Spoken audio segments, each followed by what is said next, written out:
ദൈവമനുഷ്യന്റെ സ്നേഹഗീത അധ്യായം 242 വാല്യം 6 കാനായിലെ ഭവനത്തിൽ.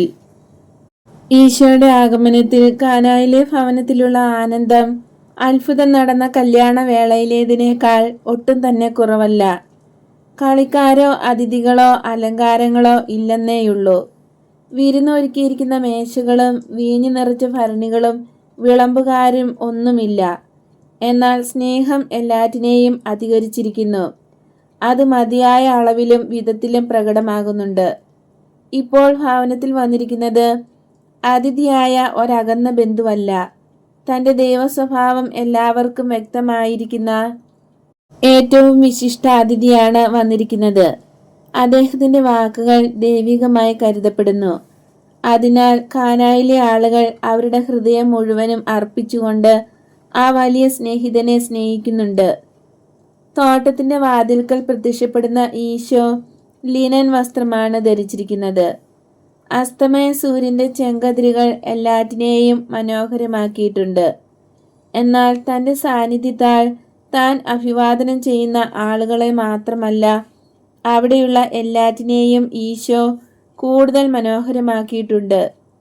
എന്നാൽ തൻ്റെ സാന്നിധ്യത്താൽ താൻ അഭിവാദനം ചെയ്യുന്ന ആളുകളെ മാത്രമല്ല, അവിടെയുള്ള എല്ലാറ്റിനെയും ഈശോ കൂടുതൽ മനോഹരമാക്കുന്നു. ആ നീലക്കണ്ണുകൾ തിരിയുന്നിടത്തെല്ലാം വലിയ സമാധാനത്തിൻ്റെയും സന്തോഷത്തിൻ്റെയും വലിയ ഒരു ആവരണമുണ്ടാകുന്നതായി കാണപ്പെടുകയാണ്. വിശുദ്ധിയും സമാധാനവും അവൻ്റെ കണ്ണുകളിൽ നിറഞ്ഞൊഴുകുന്നു. അധരങ്ങളിൽ നിന്ന് ജ്ഞാനവും ഹൃദയത്തിൽ നിന്ന് സ്നേഹവും. ഈ പേജുകളിൽ ഞാൻ പറയാൻ പോകുന്ന കാര്യങ്ങൾ വായനക്കാർക്ക് അസാധ്യമായി തോന്നിയേക്കാം. ഈശോയുടെ വരവിന് മുമ്പ് ഈ സ്ഥലം ഒരു സാധാരണ സ്ഥലം മാത്രമായിരുന്നു. സമാധാനത്തിന് സാധ്യത കുറവുള്ള, ജോലിയുടെ ബഹളമുള്ള ഒരു സ്ഥലം. എന്നാൽ അവൻ അവിടെ പ്രത്യക്ഷനായ നിമിഷത്തിൽ ക്രമവും സമാധാനവും എല്ലാറ്റിനും ശാന്തതയുമായി കഴിഞ്ഞു. എല്ലാത്തിനും ഒരു മഹിമ. കോലാഹലങ്ങളെല്ലാം കെട്ടടങ്ങി. ജോലികൾ ആത്മീയ വ്യാപാരങ്ങളുമായി ഇണങ്ങിച്ചേരുന്നു. ശാരീരിക അധ്വാനം അതിസ്വാഭാവികമായി ചിന്തിക്കുന്നതിന് തടസ്സമില്ലാതായി കഴിഞ്ഞു.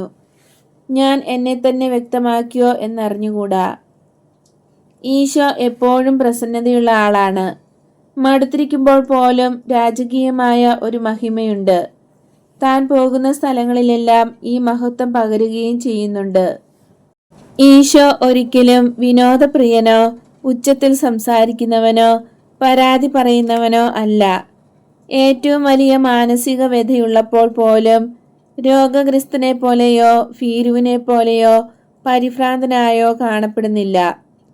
ആർക്കും അനുകരിക്കാൻ സാധ്യമല്ലാത്ത വിധം അത്ര സുന്ദരവും പ്രത്യേകതരവുമാണ് അവൻ്റെ പുഞ്ചിരി. ഒരു ചിത്രകാരനും അവൻ്റെ തൂലികയിൽ അതെഴുതാൻ സാധ്യമല്ല. അത് അവൻ്റെ ഹൃദയത്തിൽ നിന്ന് വരുന്ന പ്രകാശം പോലെയാണ്. വലിയ ആനന്ദമുള്ളപ്പോൾ ഒരു തെളിഞ്ഞ പ്രകാശം. അതായത് ആത്മാക്കൾ രക്ഷയിലേക്ക് അഥവാ പൂർണ്ണതയിലേക്ക് കടക്കുന്ന അവസരങ്ങളിൽ അവൻ്റെ സ്നേഹിതരും ശിഷ്യരും അവരുടെ സ്വാഭാവിക രീതികളിൽ പ്രവർത്തിക്കുന്നവ അംഗീകരിക്കുകയും അവരുടെ സാന്നിധ്യം ആസ്വദിക്കുകയും ചെയ്യുന്ന അവസരങ്ങളിൽ ഒരു റോസ് നിറം കലർന്ന പുഞ്ചിരിയാണ് ഞാൻ കാണുന്നത്. കൊച്ചുകുട്ടികളെ ശ്രവിക്കാൻ കുനിയുമ്പോഴും അവരെ പഠിപ്പിക്കുകയും അനുഗ്രഹിക്കുകയും ചെയ്യുമ്പോഴും നീലിമയാർന്ന മാലാഖയ്ക്കെടുത്ത ഒരു പുഞ്ചിരി. ആത്മാവിൻ്റെയോ ശരീരത്തിൻ്റെയോ വേദന കാണുമ്പോൾ കാരുണ്യത്താൽ ആശ്വാസം നൽകുന്ന പുഞ്ചിരി. എന്നാൽ അവൻ്റെ പിതാവിനെക്കുറിച്ചോ അമ്മയെക്കുറിച്ചോ പറയുമ്പോഴും അവരെ നോക്കുമ്പോഴും അവൻ്റെ പരിശുദ്ധ അമ്മയെ ശ്രവിക്കുമ്പോഴും അമ്മയോട് സംസാരിക്കുമ്പോഴും ദൈവികമായ ഒരു പുഞ്ചിരി. കടുത്ത പീഡനങ്ങളുടെ സമയത്ത് പോലും അവനെ ഒരു ഭീരുവായി ഞാൻ കണ്ടിട്ടില്ല. വഞ്ചനയാൽ പീഡിപ്പിക്കപ്പെട്ടപ്പോഴും രക്തമിയർത്ത അവസരത്തിലും പീഡകൾ അത്യുച്ചയിലെത്തിയപ്പോൾ പോലും ദുഃഖം ആ പുഞ്ചിരിയുടെ അതിദീപ്തിയെ മറച്ചെങ്കിലും അവൻ്റെ ശാന്തതയെ അത് ഭജിച്ചിരുന്നില്ല. സ്വർഗീയ മുത്തുകൾ കൊണ്ട് അലങ്കരിക്കപ്പെട്ട ഒരു കിരീടം അണിഞ്ഞിരിക്കുന്ന പോലെ അവൻ്റെ ദിവ്യത്വം ആ നെറ്റിയിൽ ശോഭിച്ചിരുന്നു. അനിയന്ത്രിതമായ ആനന്ദാനുഭൂതിയിൽ മുഴുകിയിരിക്കുന്നതായും അവനെ ഞാൻ ഒരിക്കലും കണ്ടിട്ടില്ല. അവസരം ആവശ്യപ്പെടുമ്പോൾ ഹൃദയം തുറന്ന് ചിരിക്കുന്നതിനും അവൻ മടി കാണിച്ചിരുന്നില്ല. ഉള്ളു തുറന്ന് നല്ല രസമായി ചിരിക്കാറുണ്ട്. അങ്ങനെ ചിരിക്കുമ്പോൾ പ്രായം കുറഞ്ഞ ഒരു ചെറുപ്പക്കാരൻ 20 വയസ്സുകാരനായി തീരുന്നത് പോലെ തോന്നിക്കും. എന്നാൽ പെട്ടെന്ന് ആ കാവ്യമായ പ്രശാന്തത വീണ്ടെടുക്കും. അവന്റെ സ്നേഹനിർഭരമായ ഹൃദ്യമായ ഉച്ചത്തിലുള്ള സംഗീതമധുരമായ ചിരിയിൽ ലോകം മൊട്ടിട്ട് വിടരുന്നതായി അനുഭവപ്പെടും. കാര്യങ്ങൾ തിടുക്കത്തിൽ ചെയ്യുന്നതായി ഒരിക്കലും അവനെ ഞാൻ കണ്ടിട്ടില്ല. അവന്റെ ചലനങ്ങളിലും സംസാരത്തിലും അശ്രദ്ധയോ ഉദാസീനതയോ ഒരിക്കലും കാണുന്നില്ല. എല്ലാം ശാന്തമായി ചെയ്യുന്നു. നല്ല പൊക്കമുള്ളതിനാൽ ചുവടുകൾ നീട്ടിവച്ച് വേഗത്തിൽ നടക്കാനും ഇരിക്കുമ്പോൾ അകലെയുള്ളവയും കാണാനും കഴിയുമായിരുന്നല്ലോ. എപ്പോഴും രാജകീയ മഹത്വം അവനെ ആവരണം ചെയ്തിരുന്നു. അവന്റെ നടത്തം എത്ര മാന്യതയുള്ളതും രാജകീയ മഹിമയുള്ളതുമാണ്. അവന്റെ ശബ്ദം എങ്ങനെ! അവൻ സംസാരിക്കുന്നത് 2 വർഷത്തോളം ഞാൻ കേട്ടു കഴിഞ്ഞു. ആ ശബ്ദം പഠിക്കുന്നതിനായി ഞാൻ ശ്രദ്ധിച്ചിരുന്നതിനാൽ ചിലപ്പോഴെല്ലാം കാര്യങ്ങൾ വിട്ടുപോയിട്ടുണ്ട്. അപ്പോഴൊക്കെയും ഈശോ വളരെ ക്ഷമയോടെ പറഞ്ഞത് ആവർത്തിക്കുകയും ഒരു നല്ല ഗുരുവിന്റെ പുഞ്ചിരിയോടെ എന്നെ നോക്കുകയും ചെയ്തിരുന്നു. അവന്റെ ശബ്ദത്തിന്റെ മാധുര്യം ആസ്വദിക്കുന്നതിനും പഠിക്കുന്നതിനുമുള്ള എൻ്റെ സന്തോഷത്തിനിടയിൽ പറഞ്ഞ കാര്യങ്ങളൊന്നും വിട്ടുപോയിട്ടില്ല എന്ന് ഉറപ്പു തരികയും ചെയ്യുന്നുണ്ട്. എങ്കിലും 2 വർഷം കഴിഞ്ഞിട്ടും അവന്റെ ശബ്ദം എങ്ങനെയുള്ളതാണെന്ന് കൃത്യമായി പറയുവാൻ എനിക്ക് കഴിയുന്നില്ല. ഏതായാലും വളരെ താഴ്ന്ന പുരുഷ സ്വരമല്ല, നേരിയ മാധ്യമ സ്വരവുമല്ല. അത് ശക്തിയുള്ള മാധ്യമ സ്വരമാണോ അതോ നല്ല തികഞ്ഞ ഒതുങ്ങിയ ഗംഭീര പുരുഷ സ്വരമാണോ എന്ന് ഞാൻ സംശയിക്കുന്നു. രണ്ടാമത് പറഞ്ഞതാണ് കൂടുതൽ ശരിയെന്ന് കരുതുകയാണ്. അവന്റെ ശബ്ദം ചിലപ്പോൾ വെങ്കലനാദം പോലെ മൃദുവായതും ആഴമുള്ളതുമാണ്. പ്രത്യേകിച്ച് പാപികളെ വരപ്രസാദത്തിലേക്ക് തിരിച്ചു കൊണ്ടുവരാനായി സംസാരിക്കുമ്പോഴും ധാർമ്മിക വ്യതിചലനങ്ങൾ ജനക്കൂട്ടങ്ങളെ ചൂണ്ടിക്കാണിച്ച് പഠിപ്പിക്കുമ്പോഴും ആഴമുള്ള ഇമ്പമുള്ള സ്വരമാണ്. എന്നാൽ മനുഷ്യന്റെ കാപട്യം എടുത്തു കാണിക്കുമ്പോഴും വിലപ്പെട്ട കാര്യങ്ങളെപ്പറ്റി വിശകലനം ചെയ്യുമ്പോഴും അപലപിക്കുമ്പോഴും ചെയ്യുമ്പോഴും വെങ്കലനാദം വ്യക്തമാണ്. സത്യം തറപ്പിച്ച് പറയുമ്പോഴും സ്വന്തം ജീവിത ദൗത്യം വ്യക്തമാക്കുമ്പോഴും അത് ഇടിമുഴക്കം പോലെ തീവ്രമാകും. കരുണയുടെ സ്തുതിഗീതങ്ങൾ പാടുകയോ ദൈവത്തിന്റെ പ്രവൃത്തികളെ പുകഴ്ത്തുകയോ ചെയ്യുമ്പോൾ സ്വർണത്തകിടിൽ പളുങ്കുകൊണ്ട് മുട്ടുന്നത് പോലെയുള്ള മാധുര്യം നിറഞ്ഞ സ്വരം. എന്നാൽ അവിടുത്തെ അമ്മയോടോ അമ്മയെക്കുറിച്ച് സംസാരിക്കുമ്പോഴോ സ്നേഹത്താൽ ഉത്തേജിക്കപ്പെട്ട സ്വരം. ഒരു പുത്രന്റെ സ്നേഹവും തൻ്റെ കരവേലയിൽ ഏറ്റവും പൂർണ്ണതയുള്ള സൃഷ്ടിയെ, പരിശുദ്ധ അമ്മയെ സ്തുതിക്കുന്ന ദൈവത്തിൻ്റെ സ്നേഹവും അവിടെ സന്ധിക്കുന്നു. ഇത്രയും ശക്തമല്ലെങ്കിലും ഈ സ്വരം തന്നെയാണ് തൻ്റെ സ്നേഹിതരോടും മാനസാന്തരത്തിലേക്ക് വന്നവരോടും കുട്ടികളോടും സംസാരിക്കുമ്പോഴും ഉള്ളത്. അവൻ്റെ ശബ്ദം ഒരിക്കലും ക്ഷീണിക്കുന്നില്ല, നീണ്ട പ്രസംഗങ്ങളിൽ പോലും. കാരണം അവൻ്റെ ചിന്തകൾക്കും വാക്കുകൾക്കും നിറം പകരുന്നത്, പൂർണ്ണത നൽകുന്നത് ആ ശബ്ദമാണ്. ചില അവസരങ്ങളിൽ പേനയും കയ്യിൽ പിടിച്ച് ആ ശബ്ദമാധുര്യത്തിൽ ലയിച്ച് ഒന്നും എഴുതാതെ ഞാൻ ഇരുന്നു പോയിട്ടുണ്ട്. വളരെയധികം വിട്ടുപോയെന്നും അവനോടൊപ്പം എത്തുക ഇനി സാധ്യമല്ലെന്നും ചിന്തിച്ചു തുടങ്ങുമ്പോൾ ഈശോ വളരെ ദയയോടെ വാക്കുകൾ ആവർത്തിക്കുന്നു. മറ്റു കാരണങ്ങളാൽ തടസ്സമുണ്ടാകുമ്പോൾ ശല്യം ചെയ്യുന്ന ആളുകളെയും വസ്തുക്കളെയും ക്ഷമയോടെ വഹിക്കേണ്ടതെങ്ങനെയെന്ന് എന്നെ പഠിപ്പിക്കാനാണ് ഈശോ ഇങ്ങനെ ചെയ്യുന്നത്. കാരണം ഈശോയെ ശ്രവിച്ചുകൊണ്ടിരിക്കുന്ന ആ സൗഭാഗ്യത്തിന് അവർ തടസ്സമായിരിക്കുമ്പോൾ എന്തൊരു ശല്യക്കാർ എന്ന് ഞാൻ ഈശോയോട് പരാതിപ്പെടാറുണ്ട്. ഇനി കാനായിലെ ഭവനത്തിലേക്ക് വരാം. അകിലേക്ക് കൊടുത്ത സ്നേഹനിർഭരമായ സ്വീകരണത്തിനും സൽക്കാരത്തിനും ഈശോ സൂസന്നായിക്ക് നന്ദി പറയുന്നു. മുന്തിരിക്കുലകൾ മുറ്റി നിൽക്കുന്നതിൻ്റെ ഭാരം പേറി മനോഹരമായിരിക്കുന്ന ഒരു പന്തലിൻ്റെ കീഴിലാണ് അവർ. മറ്റുള്ളവർ അടുക്കളയിൽ ലഘുഭക്ഷണം കഴിക്കുന്നു. ഗുരുവേ, ആ സ്ത്രീ വളരെ നല്ലവളാണ്. അവൾ ഒരിക്കലും ഞങ്ങൾക്കൊരു ഭാരമല്ല. ഞാൻ പാത്രം കഴുകുമ്പോഴെല്ലാം, പെസഹായ്ക്ക് വീട് വൃത്തിയാക്കുന്ന സമയം മുഴുവനും ഒരു പരിചാരികയെ പോലെ അവൾ എന്നെ സഹായിക്കുന്നു. പെസഹായ്ക്കുള്ള വസ്ത്രങ്ങൾ ശരിയാക്കുന്നതിന് ഒരു അടിമയെപ്പോലെ അവൾ പണിയെടുത്തു. അവൾക്ക് നല്ല വിവേകമുണ്ട്. ആരെങ്കിലും വീട്ടിൽ വരുമ്പോൾ അവൾ ഉടനെ പിൻവാങ്ങും.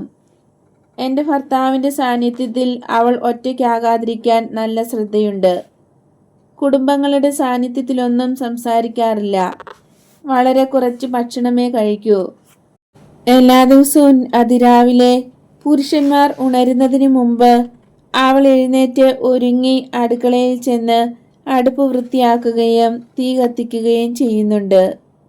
എന്നാൽ ഞങ്ങൾ തനിച്ചാകുന്ന സമയങ്ങളിൽ നിന്നെക്കുറിച്ച് എന്നോട് ചോദിക്കുകയും നമ്മുടെ സങ്കീർത്തനങ്ങൾ പഠിപ്പിക്കണമെന്ന് പറയുകയും ചെയ്യുന്നു. ഗുരു പ്രാർത്ഥിക്കുന്നത് പോലെ പ്രാർത്ഥിക്കാൻ പഠിച്ചിരുന്നെങ്കിൽ എന്ന് അവൾ പറയാറുണ്ട്. അവളുടെ സഹനം തീർന്നില്ലേ? എത്രയധികം അവൾ സഹിച്ചു കഴിഞ്ഞു. എല്ലാത്തിനെയും അവൾക്ക് ഭയമായിരുന്നു. സദാ കരച്ചിലും നെടുവീർപ്പും തന്നെയായിരുന്നു. ഇപ്പോൾ അവൾക്ക് സന്തോഷമാണോ? അതെ, അവൾ ഭയത്തിൽ നിന്നും മുക്തി നേടി. അതിസ്വാഭാവികമായ സന്തോഷം അനുഭവിക്കുന്നു. അവൾ സമാധാനത്തിലാണ്. നീ അവൾക്ക് ചെയ്ത നന്മകൾക്ക് നന്ദി. ഓ എൻ്റെ കർത്താവേ, എന്തു നന്മ! നിന്നെ പ്രതി അവളെ ഞാൻ സ്വീകരിച്ചു. കാരണം അത് മാത്രമേ എനിക്ക് ചെയ്യാൻ കഴിയുന്നുള്ളൂ. പാവം സഹോദരി, ഞാൻ അത് മനസ്സിലാക്കി. പ്രസാദവരത്താൽ എന്നെ സമ്പുഷ്ടിയാക്കിയ അത്യുന്നത ദൈവത്തോടുള്ള നന്ദിയായി അവളെ ഞാൻ സ്നേഹിക്കുന്നു. നീ ബെൽനിദ്രാസ്കിൽ പ്രസംഗിക്കുന്നതിനേക്കാൾ കൂടുതൽ ചെയ്തു കഴിഞ്ഞിട്ടുണ്ട്. ഇപ്പോൾ നിനക്ക് ഇവിടെ വേറൊരാൾ കൂടെയുണ്ട്. ആളിനെ നിനക്ക് മനസ്സിലായോ? അവളെ തിരിച്ചറിയാത്തവർ ഇവിടെ ആരുണ്ട്? ആരുമില്ല. വാസ്തവം. നിനക്കോ ഇവിടെയുള്ളവർക്കോ രണ്ടാം മേരിയെ അറിഞ്ഞുകൂടാ. അവൾക്ക് ലഭിച്ച വിളിയോട് വളരെ വിശ്വസ്തതയുള്ളവൾ. ഇത് നീ എപ്പോഴും വിശ്വസിക്കണമെന്ന് ഞാൻ ആവശ്യപ്പെടുന്നു. ഞാൻ സ്നേഹിക്കുന്നു എന്ന് പറയുകയും ചെയ്യുക. ഒരു പുറംജാതിക്കാരിയോട് ക്ഷമിക്കുന്നതിനേക്കാൾ കൂടുതൽ പ്രയാസം നമ്മുടെ ഒരാളിനോട് കരുണ കാണിക്കുന്നതും പൊറുക്കുന്നതുമാണെന്ന് എനിക്കറിയാം. കുടുംബങ്ങളിലെ മാർഗഭ്രംശം നമുക്ക് കൂടുതൽ വേദനയുണ്ടാക്കുന്നെങ്കിൽ നമ്മുടെ സഹതാപവും മാപ്പ് നൽകലും അതിലും കൂടുതലായിരിക്കട്ടെ. ഇസ്രായേലിനോട് ഞാൻ എല്ലാം ക്ഷമിച്ചിരിക്കുന്നു. അവസാന വാക്കുകൾക്ക് ഈശോ കൂടുതൽ ഊന്നൽ കൊടുത്താണ് പറഞ്ഞത്. ഞാൻ എല്ലാം ക്ഷമിക്കുന്നു. കാരണം ഗുരു ചെയ്യുന്നതെല്ലാം ശിഷ്യരും ചെയ്യണമെന്ന് ഞാൻ കരുതുന്നു. നീ സത്യത്തിന്റെ പാതയിലാണ്. അതിൽ ദൈവം സന്തോഷിക്കുന്നുണ്ട്. നമുക്കും മറ്റുള്ളവരുടെ പക്കലേക്ക് പോകാം. നേരം ഇരുട്ടി തുടങ്ങി. രാത്രിയുടെ സമാധാനത്തിൽ വിശ്രമിക്കുന്നതും ഒരു ആനന്ദമായിരിക്കും. ഗുരുവേ, അങ്ങ് ഞങ്ങളോട് സംസാരിക്കുകയില്ലേ? തീരുമാനിച്ചിട്ടില്ല. അത്താഴം ഒരുക്കുന്നതിന് എല്ലാവരും അടുക്കളയിലേക്ക് പോകുന്നു. സൂസന്ന അല്പം ലജ്ജയോടുകൂടെ മുന്നോട്ട് നീങ്ങി നിന്ന് പറയുന്നു. എൻ്റെ സഹോദരിമാർ എന്നോടുകൂടെ മുകളിലത്തെ നിലയിലേക്ക് വരാമോ? നമുക്ക് മേശ ഒരുക്കാം. അതിനുശേഷം പുരുഷന്മാർക്ക് കിടക്കകൾ തയ്യാറാക്കണം.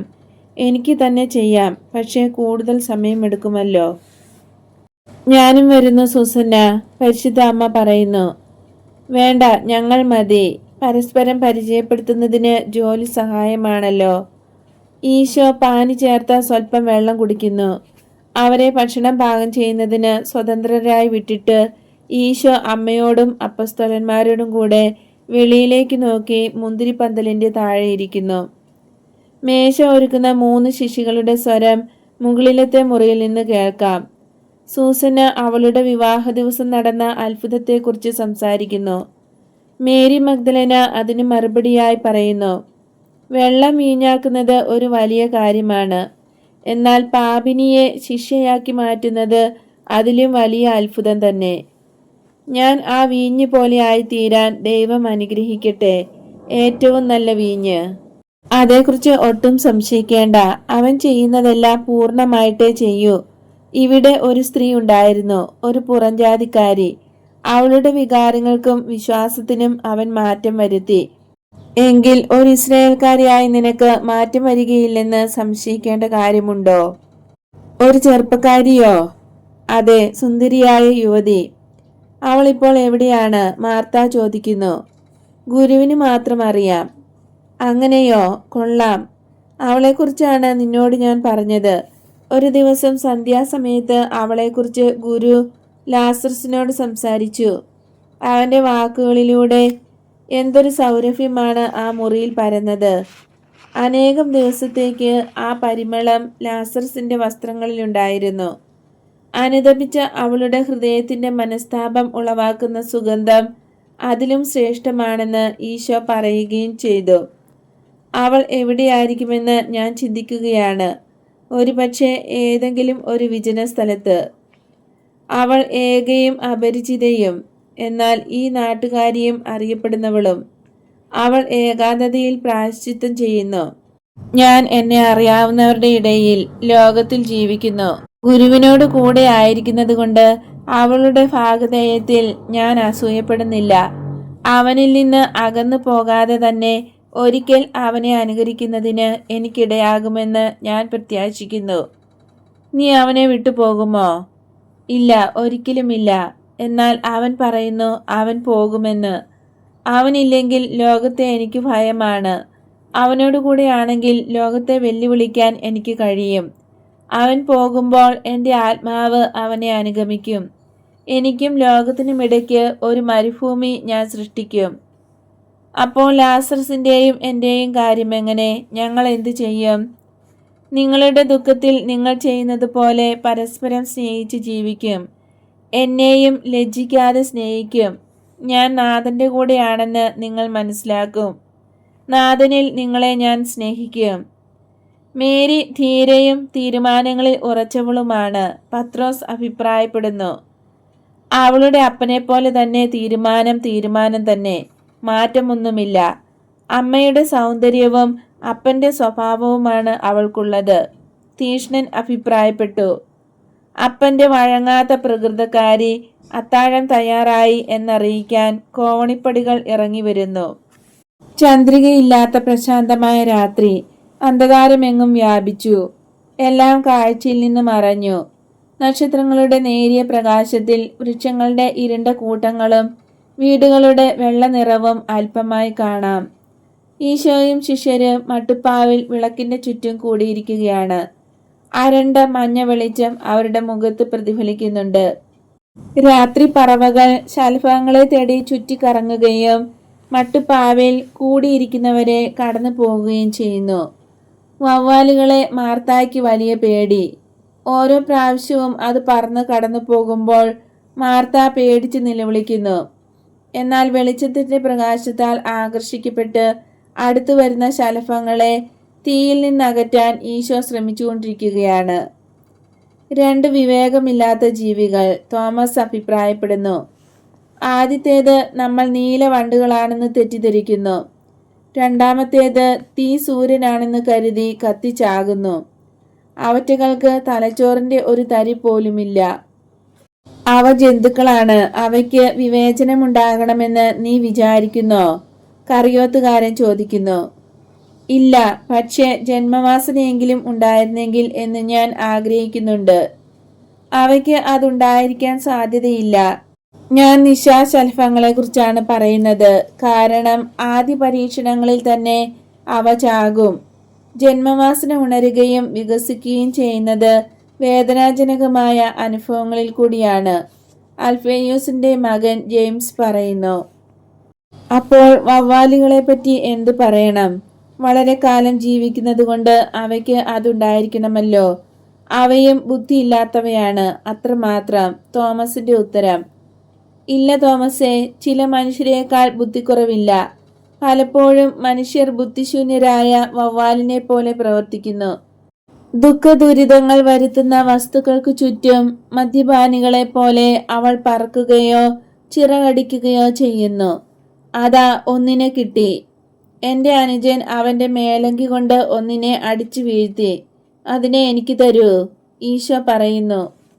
സബദിപുത്രൻ ജെയിംസ് അവന്റെ പാദത്തിനരികിൽ വീണ് പിടയുന്ന വവ്വാലിനെ ഒരു കീറ തുണി എടുക്കുന്നത് പോലെ വിരൽ തുമ്പുകൊണ്ട് പൊക്കിയെടുത്ത് ഈശോയുടെ മടിയിൽ വയ്ക്കുന്നു.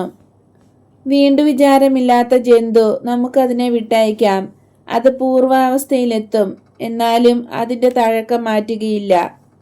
അതിൻ്റെ ജീവൻ നഷ്ടപ്പെട്ടില്ലല്ലോ. ഗുരുവേ, ഞാനാണെങ്കിൽ അതിനെ കൊല്ലുമായിരുന്നു, കറിയോത്തുകാരൻ പറഞ്ഞു. എന്തുകൊണ്ട്? അതിന് ജീവനുണ്ട്. ജീവൻ രക്ഷിക്കാൻ ആഗ്രഹിക്കുന്നുമുണ്ട്. ഈശോ ചോദിക്കുന്നു. അതിന് ജീവനുണ്ടെന്നും അറിഞ്ഞുകൂടാ, അത് സൂക്ഷിക്കണമെന്നും അറിഞ്ഞുകൂടാ, കറിയോത്തുകാരൻ മറുപടി നൽകുന്നു. ഓ യൂദാസേ, യൂദാസേ, പാപികളോട്, മനുഷ്യരോട് നീ എത്ര കാർക്കശ്യമുള്ളവനാണ്. മനുഷ്യർക്കറിയാം അവർക്കൊരു ജീവനുണ്ടെന്ന്, വേറൊരു ജീവനുണ്ടെന്നും അറിയാം. എന്നാലും രണ്ടിനെയും അപകടത്തിലാക്കുന്നതിന് അവർക്ക് സന്ദേഹമില്ല. നമുക്ക് രണ്ട് ജീവനുണ്ടോ? ശരീരത്തിന്റെ ജീവനും ആത്മാവിന്റെ ജീവനും നിനക്കറിയാമല്ലോ. ഞാൻ ഓർത്തു നീ പറയുന്നത് പുനർജന്മത്തെക്കുറിച്ചാണെന്ന്. ചില ആളുകൾ പുനർജന്മത്തിൽ വിശ്വസിക്കുന്നവരാണ്. പുനർജന്മമൊന്നുമില്ല, എന്നാൽ രണ്ട് ജീവനുണ്ട്. എങ്കിലും മനുഷ്യർ രണ്ടിനെയും അപകടത്തിലാക്കുന്നു. നീ ദൈവമാണെങ്കിൽ ജന്മവാസനയ്ക്ക് പുറമെ വിവേചന ശക്തിയുള്ള മനുഷ്യരെ എങ്ങനെയായിരിക്കും വിധിക്കുക? വളരെ കർശനമായി തന്നെ വിധിക്കും, ചിത്തഭ്രമമില്ലാത്തയാളാണെങ്കിൽ. ധാർമ്മിക ബോധം സാഹചര്യങ്ങൾ നിമിത്തം നഷ്ടപ്പെട്ടതാണെങ്കിൽ അത് നീ പരിഗണിക്കുകയില്ലേ? ഇല്ല, ഞാൻ പരിഗണിക്കുകയില്ല. അപ്പോൾ ദൈവത്തെ അറിയുകയും പ്രമാണങ്ങൾ പഠിക്കുകയും ചെയ്തിട്ടുണ്ടെങ്കിലും പാപം ചെയ്ത ആളുകളോട് നീ കരുണ കാണിക്കുകയില്ല, അല്ലേ? ഞാൻ ഒരു കരുണയും കാണിക്കുകയില്ല. കാരണം തങ്ങളെ തന്നെ നിയന്ത്രിക്കാനുള്ള കഴിവ് മനുഷ്യന് ഉണ്ടായിരിക്കണം. അവന് കഴിവുണ്ടാകണം, അല്ലേ? തീർച്ചയായും അവന് കഴിവുണ്ടായിരിക്കണം. ഗുരുവേ, പ്രായപൂർത്തിയായ ഒരാൾ ചില പാഠങ്ങൾ ചെയ്യുന്നത് ക്ഷമിക്കാൻ പാടില്ലാത്ത അധപതനമാണ്, പ്രത്യേകിച്ച് യാതൊന്നും അവനെ നിർബന്ധിക്കാത്തപ്പോൾ. നിന്റെ അഭിപ്രായത്തിൽ അവ ഏതെല്ലാം പാപങ്ങളാണ്? ഒന്നാമതായി ജഡികാസക്തിയുടെ പാപങ്ങൾ. കാരണം പരിഹരിക്കാൻ പാടില്ലാത്ത വിധത്തിൽ ഒരുവൻ തന്നെ തന്നെ മോശമാക്കുന്നു. മേരി മഗ്ദല തല താഴ്ത്തുകയാണ്. യൂദാസ് തുടരുന്നു. ഒരാൾ മറ്റുള്ളവരെയും തെറ്റിക്കുന്നു. കാരണം ദുഷിച്ചവരുടെ ദേഹത്തു നിന്നും എന്തോ വമിക്കുകയും അത് പരിശുദ്ധരായവരെ അസ്വസ്ഥരാക്കി അശുദ്ധരായവരെ അനുകരിക്കാൻ പ്രേരിപ്പിക്കുകയും ചെയ്യുന്നു. മഗ്ദലന അവളുടെ ശിരസ് കൂടുതൽ കുനിക്കുന്നത് കണ്ട് പത്രോസ് പറയുന്നു, ഹേ, ഇത്രയും കാഠിന്യമരുത്. അക്ഷന്തവ്യമായ ഈ മ്ലേച്ഛത ആദ്യം ചെയ്തത് ഹവ്വായാണ്. അവൾ കാമാസക്തരാൽ പ്രലോഭിക്കപ്പെട്ടതാണെന്ന് നീ എന്നോട് പറയുകയില്ലല്ലോ. ഒരു കാര്യം നീ അറിഞ്ഞുകൊള്ളൂ, കാമാസക്തിയുള്ള ഒരു വ്യക്തി എൻ്റെ അടുത്ത് വന്നിരുന്നാലൊന്നും ഞാൻ അസ്വസ്ഥനാകാൻ പോകുന്നില്ല. അതെല്ലാം അവൻ്റെ കാര്യം. അശുദ്ധിയുള്ള ആളിൻ്റെ അടുത്തായിരുന്നാൽ അത് പകരും, ശരീരത്തിന് അല്ലെങ്കിൽ ആത്മാവിന്, എങ്കിൽ അത് കൂടുതൽ കഷ്ടതരം. നീ ഒരു പ്രീശനാണല്ലോ, എന്നോട് ക്ഷമിക്കണേ. നീ പറയുന്നത് ശരിയാണെങ്കിൽ ഒരുവൻ കണ്ണാടിക്കൂട്ടിൽ കയറി സ്വയം അടച്ചു പൂട്ടിയിരിക്കണമല്ലോ. സൈമൺ അതുകൊണ്ട് ഇപ്രകാരം ഉണ്ടാകുമെന്ന് കരുതേണ്ട. ഏകാന്തതയിലാണ് പരീക്ഷണം കൂടുതൽ ശക്തമാകുന്നത്, തീഷ്ണൻ പറയുന്നു. കൊള്ളാം, സ്വപ്നം പോലെയല്ലേ, ഒരു ഉപദ്രവവും ചെയ്യുകയില്ല, പത്രോസിന്റെ മറുപടി. ഉപദ്രവമില്ലെന്നോ? പ്രലോഭനങ്ങൾ ആഴമായ ചിന്തയ്ക്കും ആഴമായ ചിന്ത ജന്മവാസനയുടെ ഉത്തേജനത്തിനും അതിനോടനുബന്ധിച്ച് ലൈംഗിക പാപത്തിന് വഴി തുറക്കുമെന്നും നിനക്കറിഞ്ഞുകൂടെ? കറിയോത്തുകാരൻ ചോദിക്കുന്നു. എൻ്റെ പ്രിയപ്പെട്ട യൂദാസേ, എനിക്ക് അതേക്കുറിച്ച് ഒന്നും അറിഞ്ഞുകൂടാ. ഒരുപക്ഷെ നീ പറയുന്നത് പോലെ ചില കാര്യങ്ങളെപ്പറ്റി ഞാൻ ആഴമായി ചിന്തിച്ചിട്ടില്ലായിരിക്കാം. നമ്മൾ വവ്വാലുകളിൽ നിന്ന് ബഹുദൂരം പോയിരിക്കുകയാണെന്ന് ഞാൻ കരുതുന്നു. ഏതായാലും നീ ദൈവമല്ലാത്തത് നന്നായി. ആയിരുന്നെങ്കിൽ നിന്റെ കാഠിന്യം കൊണ്ട് നീ ഒറ്റയ്ക്കാകുമായിരുന്നു. ഗുരുവേ, അവിടുന്ന് എന്ത് പറയുന്നു? അത്രയധികം തീർച്ച പറയാതിരിക്കുന്നതാണ് ബുദ്ധിയെന്ന് ഞാൻ പറയുന്നു. കാരണം മനുഷ്യർ പറയുന്ന വാക്കുകളെല്ലാം കർത്താവിൻ്റെ ദൂതന്മാർ ശ്രദ്ധിക്കുകയും അത് നിത്യപുസ്തകങ്ങളിലേക്ക് എഴുതുകയും ചെയ്യുന്നു. ഒരു ദിവസം നീ വിധിച്ചതുപോലെ തന്നെ നിനക്ക് വിധിക്കപ്പെടട്ടെ എന്ന് പറയുന്നത് കേൾക്കുന്നത് അത്ര സുഖകരമായിരിക്കുകയില്ല. ഞാൻ പറയുന്നു, ദൈവം എന്നെ അയച്ചെങ്കിൽ അതിൻ്റെ അർത്ഥം മനുഷ്യർ അനുതപിക്കുന്ന എല്ലാ പാപങ്ങളും അവരോട് ക്ഷമിക്കണമെന്ന് അവർ ആഗ്രഹിക്കുന്നു എന്നതാണ്. കാരണം സാത്താൻ നിമിത്തം മനുഷ്യൻ എത്ര ബലഹീനനായി പോകുന്നു എന്ന് അവൻ അറിയുന്നുണ്ട്. യൂദാസേ, എന്നോട് പറയൂ, ദൈവത്തിന്റെ ദൃഷ്ടിയിൽ പാപത്തിന്റെ ഗൗരവം കുറയ്ക്കത്തക്ക വിധത്തിൽ സാത്താന് ഒരാത്മാവിന്റെ മേൽ ആവസിച്ച് അതിന്റെ മേൽ ബലം പ്രയോഗിക്കാൻ കഴിയുമെന്ന് നീ സമ്മതിക്കുന്നുണ്ടോ? ഞാൻ സമ്മതിക്കുന്നില്ല. സാത്താന് അധമാംശത്തെ മാത്രം കേടാക്കാൻ കഴിഞ്ഞേക്കാം. സൈമണിന്റെ പുത്രനായ യൂദാസേ, നീ ദേവദൂഷണം പറയുന്നു. തീഷ്ണനും ബർത്തലോമ്യോയും കൂടെ ഒന്നിച്ചു പറയുന്നു. ഏത് തരത്തിലാ ദേവദൂഷണമാകുന്നത്? ദൈവത്തെയും വിശുദ്ധ ഗ്രന്ഥത്തെയും നീ കള്ളമാക്കുന്നു. ലൂസിഫർ ഉത്തമാംശത്തിന് കോട്ടം വരുത്തിയതായി നമ്മൾ വിശുദ്ധ ഗ്രന്ഥത്തിൽ വായിക്കുന്നുണ്ട്. കൂടാതെ ദൈവം തന്റെ വചനം വഴിയായി അനേകം പ്രാവശ്യം നമ്മളോട് ഇത് പറഞ്ഞിട്ടുണ്ട്. ബർത്തലോമ്യോ മറുപടി പറയുന്നു. മനുഷ്യർക്ക് സ്വതന്ത്ര മനസ്സുണ്ടെന്നും പറഞ്ഞിട്ടുണ്ട്. സാത്താന് മനുഷ്യന്റെ സ്വതന്ത്ര മനസ്സിന്റെയും വികാരങ്ങളുടെയും മേൽ പ്രയോഗിക്കാൻ സാധിക്കുകയില്ലെന്നാണ് അതിന്റെ അർത്ഥം. ദൈവം പോലും അത് ചെയ്യുകയില്ല. ഇല്ല, ദൈവം ചെയ്യുകയില്ല. കാരണം ദൈവത്തിന് സ്നേഹവും വിശ്വസ്തതയുമുണ്ട്. എന്നാൽ സാത്താൻ ചെയ്യും. കാരണം അവൻ കൂറില്ലാത്തവനും വിദ്വേഷിയുമാണെന്ന് തീഷ്ണൻ തർപ്പിച്ചു പറയുന്നു. വിദ്വേഷം വിശ്വസ്തതയ്ക്കെതിരായ വികാരമല്ല. നിനക്ക് തെറ്റിപ്പോയി. എൻ്റെ നിലപാട് ശരിയാണ്. കാരണം ദൈവം വിശ്വസ്തനായതുകൊണ്ട് മനുഷ്യനെ അവൻ്റെ പ്രവർത്തനങ്ങളിൽ സ്വതന്ത്രമായി വിടുന്നു. പിശാച് ഒരിക്കലും മനുഷ്യന് സ്വാതന്ത്ര്യം വാഗ്ദാനം ചെയ്തിട്ടില്ല. അതിനാൽ അവന് ഇക്കാര്യത്തിൽ കളവ് കാണിക്കുവാനും പറ്റുകയില്ല. അവൻ വിദ്വേഷം തന്നെയാണ്. അതുകൊണ്ട് അവൻ ദൈവത്തെയും മനുഷ്യനെയും അതിക്രമിക്കുന്നു. മനുഷ്യന്റെ ശരീരത്തെ മാത്രമല്ല, ബുദ്ധിയെയും സ്വാതന്ത്ര്യത്തെയും അവൻ അടിമത്തത്തിലേക്ക് താഴ്ത്തുന്നു. അങ്ങനെ സ്വതന്ത്രമായ അവസ്ഥയിൽ അയാൾ ചെയ്യാത്ത കാര്യങ്ങൾ പിശാച് അവനെ കൊണ്ട് ചെയ്യിക്കുന്നു. തീഷ്ണൻ അഭിപ്രായപ്പെടുന്നു. ഞാൻ അതിനോട് യോജിക്കുന്നില്ല. അപ്പോൾ പിശാച് ബാധിതരെ പറ്റി നീ എന്തു പറയുന്നു? വസ്തുതകളുടെ തെളിവ് നീ നിരസിക്കുകയാണോ? യൂദാസ് തദേവോസ് ഉച്ചത്തിൽ പറയുന്നു. പിശാച് ബാധിതരായ മനുഷ്യർ ബധിരരോ മൂകരോ മാനസിക വിഭ്രാന്തിയുള്ളവരോ ആണ്. അവർ കാമാസക്തരല്ല. ആ ഒരു തിന്മ മാത്രമേ നിന്റെ മനസ്സിലുള്ളോ? തോമസ് പരിഹസിച്ച് ചോദിക്കുന്നു. അതാണ് ഏറ്റവും സാധാരണയായുള്ളത്, ഏറ്റവും അധമമായതും. ഓ, ഞാനോർത്തു നിനക്ക് ഏറ്റവും പരിചയമുള്ളത് അതാണെന്ന്. തോമസ് ചിരിച്ചുകൊണ്ട് പറഞ്ഞു. ദേഷ്യം കൊണ്ട് യൂദാസ് ചാടി എണീറ്റു. എങ്കിലും സ്വയം നിയന്ത്രണം പാലിച്ചുകൊണ്ട് താഴത്തെ നിലയിലേക്ക് ഇറങ്ങി പുറത്തേക്ക് പോയി. വയലിനെ ലക്ഷ്യമാക്കി നടക്കുന്നു. ആകെ നിശബ്ദത. പിന്നീട് ആൻഡ്രു പറയുന്നു. അവന്റെ അഭിപ്രായം പൂർണ്ണമായും തെറ്റല്ല. ചുരുക്കത്തിൽ സാത്താൻ ഇന്ദ്രിയങ്ങളെ മാത്രമേ ബാധിക്കുന്നുള്ളൂ എന്ന് പറയാം. കാഴ്ച, കേൾവി, സംസാരം, തലച്ചോറ്. എന്നാൽ ഗുരുവെ, ചില പ്രവർത്തനങ്ങൾ എങ്ങനെ വിശദീകരിക്കാൻ സാധിക്കും? അത് പിശാച് ബാധയല്ലേ? ഉദാഹരണത്തിന് ഡോറാസ്. നീ അയാളെ കുറ്റപ്പെടുത്തി പറയാതിരുന്നതിന് ദൈവം നിന്നെ അനുഗ്രഹിക്കട്ടെ. അല്ലെങ്കിൽ നമുക്കെല്ലാവർക്കും അറിയാവുന്നതുപോലെ മേരി, അവൾക്കും അതറിയാം, പ്രത്യേകിച്ച് യൂദാസിന്റെ ഉപവിക്കേടായ സൂചനകൾക്ക് ശേഷം.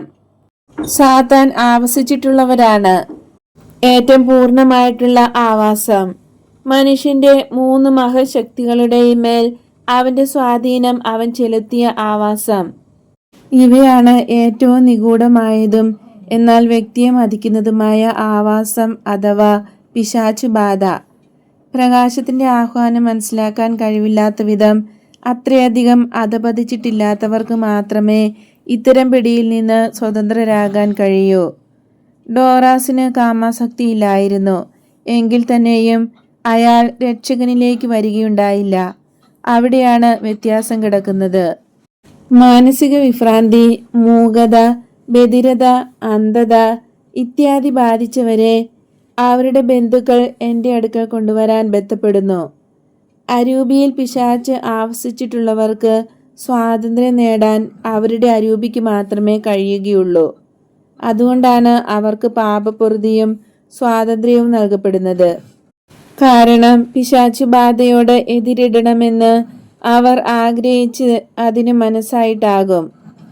ഇനി നമുക്ക് പോയി വിശ്രമിക്കാം. മേരി, പിശാചിന്റെ പിടിയിൽ അകപ്പെടുക എന്നുള്ളത് എന്താണെന്ന് നിനക്കറിയാമെന്നുള്ളതിനാൽ പിശാചിന്റെ പ്രവർത്തനങ്ങൾക്ക് ഇടയ്ക്കിടെ വശംവദരാകുന്നവർക്ക് വേണ്ടി, പാപം ചെയ്ത് ദുഃഖം വരുത്തി വച്ച് കഴിയുന്നവർക്ക് വേണ്ടി പ്രാർത്ഥിക്കുക. ഉവ്വ് കർത്താവേ, ഒരു നീരസവും കൂടാതെ ഞാൻ പ്രാർത്ഥിക്കും. എല്ലാവർക്കും സമാധാനം. ഇത്രയധികം വിവാദത്തിനിടയാക്കിയ കാര്യം ഇവിടെ തന്നെ വിട്ടേക്കൂ. അന്ധകാരവും കൂടെ ചേർന്നിരിക്കുന്നു. വെളിയിൽ രാത്രിയിൽ അന്ധകാരം. എന്നാൽ നമ്മൾ ദേവദൂതന്മാരുടെ സംരക്ഷണയിൽ അകത്ത് കിടന്നുറങ്ങാൻ പോവുകയാണ്. കയ്യിലിരുന്ന വവ്വാലിനെ ഈശോ ബെഞ്ചിൽ വയ്ക്കുന്നു. അത് പറന്നു പോകാൻ ശ്രമിക്കുമ്പോൾ ഈശോയും അപ്പസ്തോലന്മാരും മുകളിലത്തെ മുറിയിലേക്ക് പോയി. ഗൃഹനാഥനും നായികയും സ്ത്രീകളും താഴത്തെ നിലയിലേക്ക് പോകുന്നു.